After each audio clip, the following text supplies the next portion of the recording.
Hello and welcome back to the cellblock Scorch.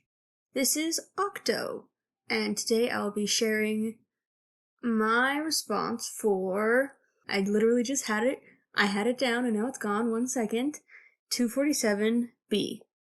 The prompt was given by Matches, and the prompt was, if you knew what chivalry actually was in real life, you'd be glad it was dead. Which is a grim little thing there. Like, dang, we're gonna get into it. Let's peel apart chivalry. And so I did. This piece is not part of a greater thing. It's sort of a standalone fairy tale, so just enjoy it in the spirit of that. The title is Long Live Chivalry.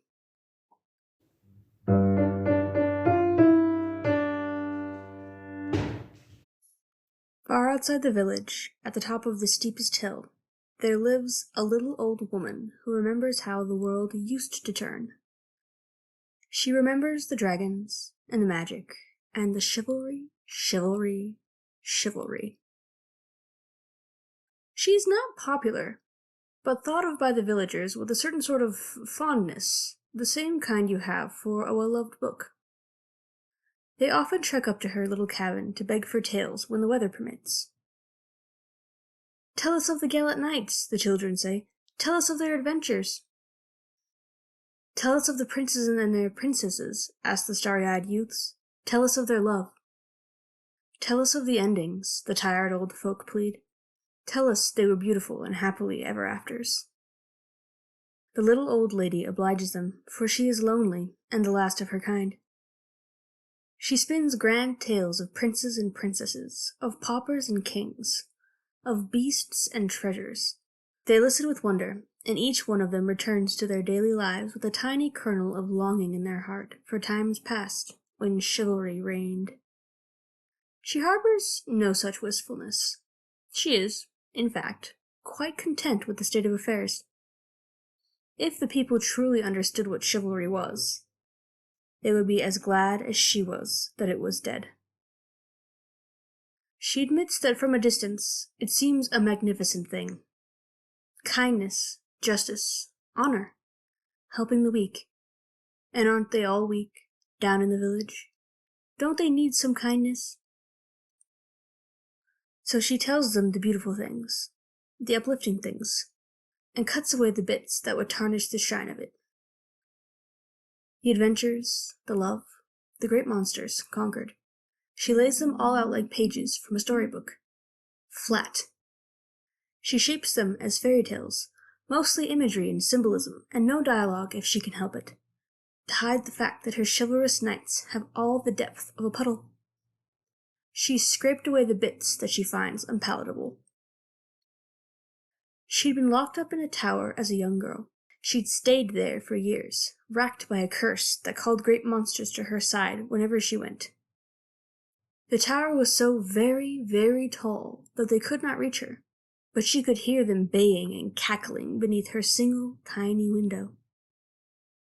The walls and roof were so very, very thick that nothing could claw through, but she could hear them scratching and gnawing both from below and above, as creatures failed to climb the walls and dragons roosted atop the tower. It was safe there, her father had assured her, and he would find a wonderful knight who could break her curse one day and send him to free her. She had, being quite young, believed him without hesitation. She'd waited, and waited, and waited some more, soaking up the meager sunbeams that reached her through her tiny, solitary window, and bravely ignoring the ghoulish noises that surrounded her day and night. Like clockwork, once a month, she'd hear a great cacophony echoing faintly up from the ground. The clash of metal on claws, shrieks of pain and rage and victory, and she would hope. Surely, that had to be the gallant knight sent by her father to save her from her curse. But nobody ever came. A horn inevitably sounded a retreat. The sound of combat ebbed, and she was left alone once more. Perhaps, she thought, there are simply too many monsters at the moment. They must be whittling away at the hordes to free me. She lost track of time. She lost track of her name. She lost track of everything, sitting in that little room. And then she began to speak to the great dragon she knew roosted on her roof. She had been told, quite strictly, to never speak to beasts, as they could not speak back. Or, so her father insisted. However, the dragon on the roof was quite prolific with its speech. She'd even go so far as to say it didn't know how to stop speaking. She'd been politely ignoring it for years, decades, because she'd been assured beasts weren't capable of true speech, and her father wouldn't lie to her. "Good morning, lass," it would say every time the sun rose, even when she was nearly certain she didn't qualify as a lass anymore. "Here comes a scramble of knights," it would inform her on occasion. "They've got green flags this time." If it was in a particularly good mood, it would narrate the fights in gory detail. Too gory, in her opinion. The very first thing she spoke aloud since being put in the tower was a request for it to stop detailing, with truly unsettling zeal, the way a knight's intestines were being strung between the claws of a chimera like it was playing cat's cradle with them. It had been so pleased that she finally responded that it complied immediately. "What are you doing in there?" it asked. "It's much nicer out here." And that, she figured, was why her father had warned her against speaking to beasts. It was trying to trick her so it could eat her. Hardly a class act, this dragon. So she went back to ignoring it. After several weeks of pestering, she sharply informed it that she'd been put away in this tower by her father for her protection against creatures like it, then told it to kindly go away. It did not go away. "Why'd you let him do that?" it asked, prodding at all hours of the day. "We want to meet you. Come out and see us." Since she didn't want to die, she declined. Repeatedly. Eventually, the creature became so irritating, going so far as to press its glowing green eye up to her window to peer in at her for hours at a time, plunging her into sickly semi-darkness, because she'd run out of candles some time back. She snapped. "My father," she shouted directly into its slitted pupil, "is going to find a grand knight whose pure heart can break my curse, and he is going to come here and kill all of you, and I will finally be free of you and your insipid questions." The dragon fell silent, and its eye blinked, oh so slowly, with both sets of eyelids that it possessed. She sat triumphantly upon her bed, glad to finally silence the beast. "Oh, sweetling," it finally said, sounding strangely sad. "A thing dragons ought not be able to sound. Nobody is coming for you. They'll never let you out of this tower. They are too afraid. Besides, they need you for the tournaments." She narrowed her eyes at what little she could see of the dragon. She didn't see what tournaments had to do with anything. The dragon heaved a mighty sigh, so powerful that she felt the room heat from it despite the wall between them. "Each month," it said, "knights come to prove their bravery, to prove that they are just and committed to protect the weak, by battling the creatures at the base of the tower. If someone were to free you, where would they find the beasts upon which to sharpen their chivalry?" She simply refused to believe that. It was insane. If the knights were so chivalrous, they'd be honor-bound to come save her from her prison, wouldn't they? The dragon laughed. "Chivalry only applies to the weak, precious." She didn't understand. She was a princess, trapped in a forbiddingly tall tower, left alone for years and years. How did that not fit the criteria? "Did you know," it asked her, "that you've been here for over a century? Your father is dead, and the knights that come only speak of the wicked sorceress imprisoned in this tower by him." She examined her wrinkle-free hands. They didn't seem to belong to someone over a century old.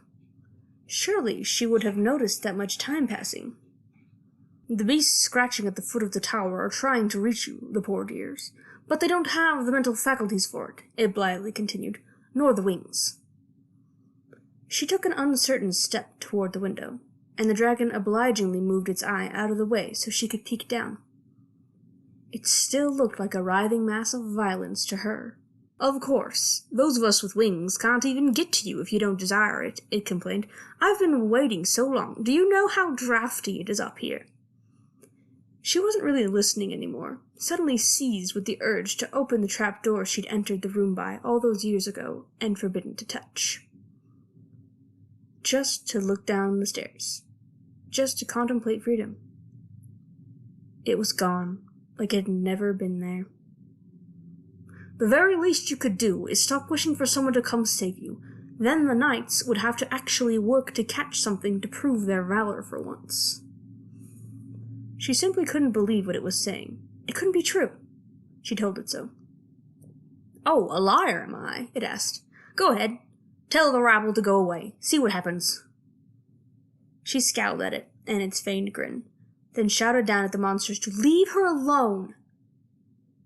They dispersed like smoke. She sat in silence, staring down at the abandoned tower base for nigh on 3 days. The dragon left her in peace. Then she asked the dragon to take her away. It ripped off the roof like it was made of paper, crowing with glee, and brought her away to the system of caves it called home. She lived there happily for decades, calling beasts to her for whatever she needed. But eventually, the knights came. And whatever was stronger than a knight was, by definition, a threat to the weak. And they were honor-bound to destroy them. Chivalry, chivalry, chivalry. They slayed her dragon in its sleep when she was off tussling with some baby manticores. Her dear dragon, who wouldn't take a name because she wouldn't, and still enjoyed horrifying her with gory stories, and flew her wherever she wanted, even if it was the middle of the night. Gone, just like that. So she wished them slain in return. The beasts and monsters crawled out of every crack, every crevice in the kingdom. They descended on the castle with bloodthirsty intent, and when they left, there weren't even 2 pebbles stacked atop each other. Then she wished the beasts away to somewhere safe, somewhere hidden, away from knights and valor and danger and death. She did not go with them. She looked down at her hands and wished them old and gnarled. Then she built a small home atop her dragon's favorite hill in the entire kingdom. All that remained were the peasants, confused and lost. So she tells them the stories she remembers. She alters things to her liking to give them a bit of warmth, something good to strive for. She shapes chivalry in the way it ought to have been, kindness to all, justice for everyone, and hopes the village folk learn. She hopes dearly that she will not have to call upon her monsters again.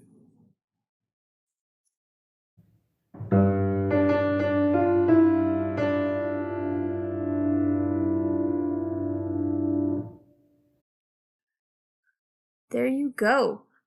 I am actually very proud of this story. I kind of forgot that I wrote it like this, which is kind of sad because it's only been like a year since I wrote it.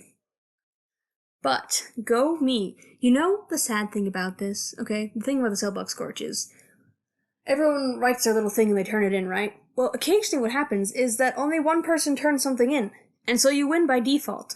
And this week, I won by default, and I'm kind of mad about it, actually. I wanted this piece to do battle, because I was proud of it. It won by default, but I think it should have won through a cage match, you know? But that's just the way the cookie crumbles. Let's see. I'm trying to think of what I want to say about this piece. I feel like what I want to say about chivalry has already been pretty well stated by the story, you know? But I guess I was just in a grim sort of mood when I wrote it. I stand by it, though.